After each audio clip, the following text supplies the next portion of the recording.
रोजगार बस पटरी पर आया ही था। बच्चों ने स्कूल में अपना पहला चैप्टर पढ़ा ही था कि कोरोना एक बार फिर से लोगों की जिंदगियों पर ग्रहण लगाने आ गया। कोरोना एक बार फिर से अपने पैर पसार रहा है, क्योंकि जैसे ही बच्चों के स्कूल खुले, कोरोना के मामले दिल्ली एनसीआर में बढ़ने लगे। गाजियाबाद और नोएडा में स्कूली छात्रों व शिक्षकों के कोरोना संक्रमित पाए जाने के बाद अब दिल्ली के कुछ निजी स्कूलों में भी शिक्षक और छात्रों के संक्रमित होने की खबर सामने आ रही है। इसके चलते स्कूल को बंद कर छात्रों को छुट्टी पर भेज दिया गया। राजधानी में बढ़ते मामलों के बीच दिल्ली के उप मुख्यमंत्री मनीष सिसोदिया ने माना है कि दिल्ली में कोरोना मामलों में वृद्धि हुई है। उन्होंने कहा कि फिलहाल चिंता की कोई बात नहीं है। उन्होंने कहा कि ये पता लगना बाकी है कि ये पुराना ही वेरिएंट है या नया। ये जीनोम सीक्वेंसिंग से पता चलेगा। किसी भी स्कूल में एक भी केस आता है तो हम इस पर नजर रख रहे हैं। कोविड के ओवरऑल दिल्ली में देखें तो मामलों में थोड़ी सी बढ़ोतरी हुई है, पर अभी तक इसमें कहीं भी कोई ऐसी चिंता की बात नहीं है, क्योंकि हॉस्पिटलाइजेशन नहीं है। ये जो वेरिएंट है ये भी ओमिक्रॉन जैसा है, ओमिक्रॉन के उसी पे है, और अभी तो इसकी जीनोम सीक्वेंसिंग और इन सब का भी होना बाकी है कि ये पुराना ही वेरिएंट चल रहा है क्या। तो कहीं से भी हॉस्पिटलाइजेशन बढ़ने की खबरें नहीं आ रही हैं। पर अब क्योंकि कोविड है और हम सब बार बार कहते हैं कि पिछले 2 साल के बाद अब हम सबको कोविड के साथ जीना सीख के आप आगे बढ़ना है, तो कहीं कोई ऐसी टेंशन की बात नहीं है। कुछ स्कूल से मैं लगातार नज़र रखे हुए हूँ, किसी भी स्कूल में कहीं एक भी केस आता है किसी टीचर या किसी एक बच्चे को, तो उस वक्त स्कूल भी हमको रिपोर्ट कर रहा है और हम भी स्कूल को जो भी दिशा निर्देश हैं इंडिविजुअली दे रहे हैं। दरअसल अप्रैल 2022 से नए शैक्षणिक सत्र की शुरुआत के बाद से कई स्कूल कोविड-19 के सक्रिय मामलों की रिपोर्ट कर रहे हैं। लगभग 2 साल की ऑनलाइन कक्षाओं के बाद छात्र स्कूल वापस लौटे हैं, लेकिन स्कूलों में लगातार सामने आ रहे कोरोना मामलों ने चिंता बढ़ा दी है। कोरोना के नए वेरिएंट एक्सी ने बच्चों को लेकर चिंता बढ़ा दी है। कोरोना के बढ़ते मामलों को देखते हुए देश में चौथी लहर का खतरा भी मंडराने लगा है। गौरतलब है कि अभी देश के 5 राज्यों में दोबारा कोरोना के मामले बढ़ने लगे हैं। दिल्ली, महाराष्ट्र समेत 5 राज्यों को केंद्र द्वारा चिट्ठी भी लिखी गई है और जोर देकर कहा गया है कि कोरोना के मामलों पर काबू पाया जाए। सरकारें अभी से ही सतर्क हो गई हैं और कोरोना पर काबू पाने के लिए भरसक प्रयास भी किए जा रहे हैं।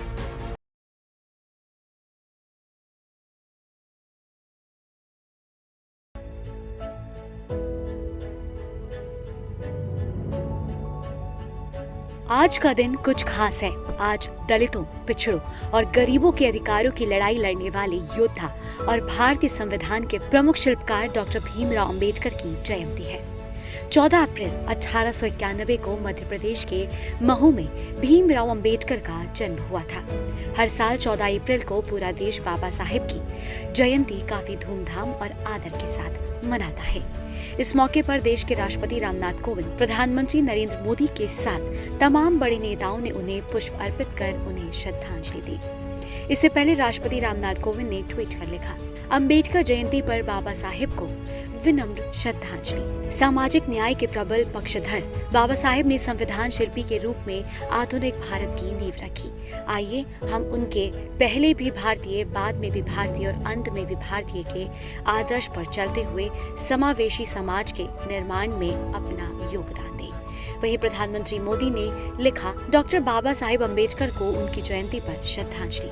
उन्होंने भारत की प्रगति में अमिट योगदान दिया है। ये हमारे देश के लिए उनके सपनों को पूरा करने की हमारी प्रतिबद्धता को दोहराने का दिन है। गौरतलब है कि आज B.R. अम्बेडकर की 131वीं जयंती है। B.R. अम्बेडकर के देश के लिए किए गए योगदान कोई नहीं भुला सकता।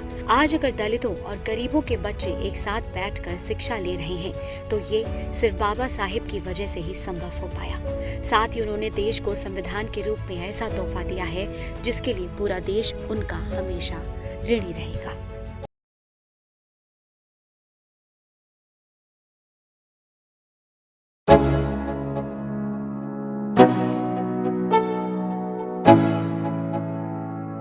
Let's go. Yo, I'm like an addict, do I gotta have it. I ain't even playing, got a really bad habit. If it moves, gotta grab it, fuse like a magnet. Lose, won't have it till I'm doomed in a casket.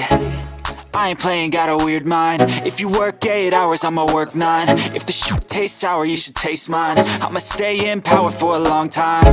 get up, nah I ain't a quitter. Toss me the ball, I'm a really big hitter. Big picture, I'm a straight killer. Rising the song to the highest bidder. Got juice, got gas, I'ma move fast. New shoes, new tracks, like who's that?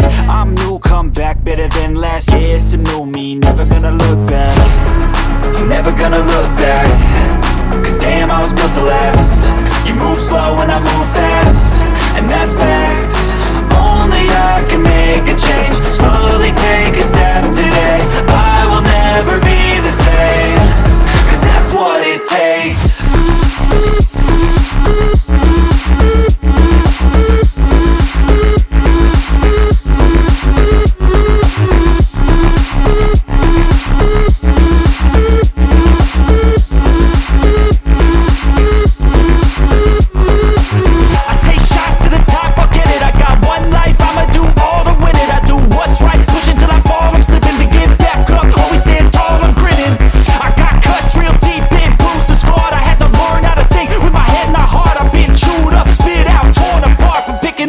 Pieces is a form of art.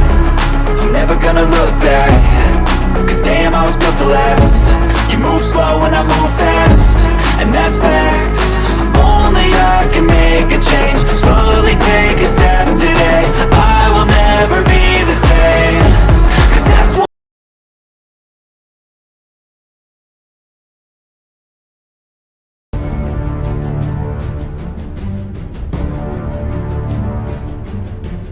अगर आप सोच रहे हैं कि देश में corona खत्म हो चुका है और अब कोरोना की कोई लहर नहीं आने वाली है, तो आप सावधान हो जाइए। देश में पिछले कई दिनों से ये साफ तौर पर देखा जा रहा है कि लोग अब बेफिक्र होने लगे हैं। लोग ना तो बाजारों में मास्क लगा रहे और ना ही मेट्रो में। सोशल डिस्टेंसिंग की बात तो भूल ही जाइए। इसके बुरे नतीजे भी अब सामने आने लगे हैं धीरे धीरे। दिल्ली में कोरोना के मामले फिर तेजी से बढ़ने लगे हैं। कई दिनों बाद राजधानी में कोरोना के मामले 300 के करीब पहुंच गए हैं। पिछले 24 घंटे में दिल्ली में कोरोना के 299 मामले सामने आए हैं। संक्रमण दर भी चिंता में डालने वाली है। अभी दिल्ली का पॉजिटिविटी रेट 2% को भी पार कर गया है। दिल्ली के साथ साथ एनसीआर में भी कोरोना का ग्राफ ऊपर जा रहा है। गौर करने वाली बात यह है कि नोएडा, गाजियाबाद में ज्यादातर बच्चे कोरोना की चपेट में आ रहे हैं।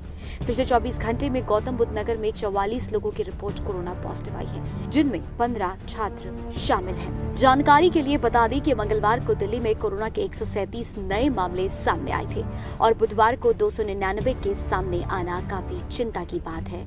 अब एक दिन में ही मामले 2 गुना से भी ज्यादा सामने आ रहे हैं, जिसमें चौथी लहर को लेकर भी चिंता बढ़ा दी है।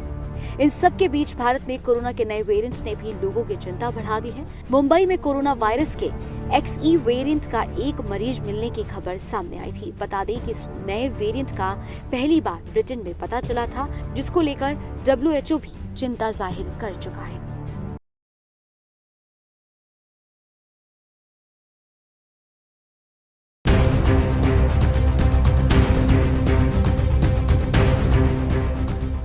कॉन्ट्रैक्टर संतोष पाटिल सुसाइड केस में आरोपी कर्नाटक सरकार के मंत्री KS ईश्वरप्पा के खिलाफ इस्तीफे की मांग को लेकर सियासी बवाल लगातार बढ़ता जा रहा है। इसको लेकर आज राज्य के ग्रामीण विकास और पंचायत राज मंत्री KS ईश्वरप्पा पर आरोप लगाकर सुसाइड करने वाले संतोष पाटिल के मामले में कांग्रेस की तरफ से बर्खास्त की मांग को लेकर जोरदार विरोध प्रदर्शन किए गए। विरोध प्रदर्शन के दौरान मुख्यमंत्री बसवराज बोम्मई के आवास तक मार्च निकाला गया, लेकिन बीच रास्ते से ही पुलिस ने कांग्रेस नेता DK शिव कुमार और पूर्व CM सिद्धरमैया के साथ कई अन्य नेताओं को हिरासत में ले लिया।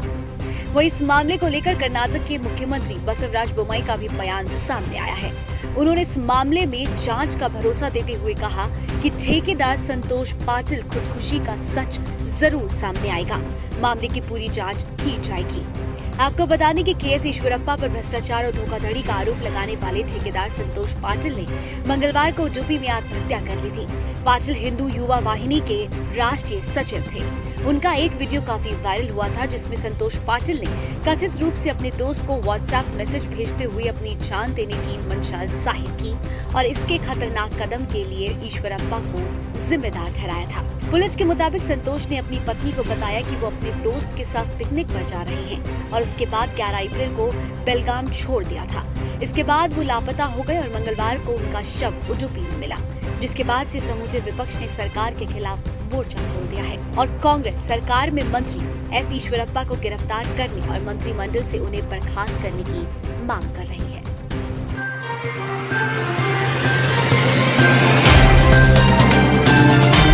Subscribe now and press the bell icon.